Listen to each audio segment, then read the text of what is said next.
വേണുവിന് എന്തുകൊണ്ടും ലക്ഷ്മിയെ സ്നേഹിക്കാം. ഒരു കലാകാരനെ എന്റെ മകൾ ഭർത്താവായി തെരഞ്ഞെടുത്തതിൽ എനിക്ക് വളരെയധികം സന്തോഷമേ ഉള്ളൂ. അല്ലടാ അപ്പുകുട്ട? അതെ അതെ. ഇനി ഞാൻ ഞങ്ങളെ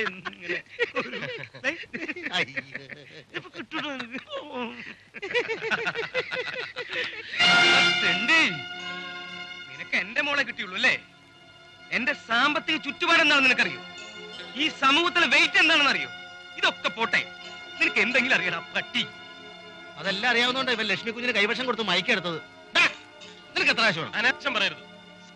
സത്യമായിട്ടും സ്വത്തോ സമ്പത്തോ ഒന്നും മോഹിച്ചല്ല ഞാൻ ലക്ഷ്മിയെ. സാർ, കുറച്ച് ബുദ്ധിമുട്ടെങ്കിലും അവസാനം നാഷണൽ പെർമിറ്റ് കിട്ടി. ഈ ഗായകൻ എന്താ ഇവിടെ? ഈ തെമ്മാടി അഡ്വക്കേറ്റ് അറിയോ? പിന്നെ അറിയോന്നോ? കൊള്ളാം. എന്താ പ്രശ്നം? ഇവൻ സാറിന്റെ മോളെ പ്രേമിക്കാൻ നടക്കുക.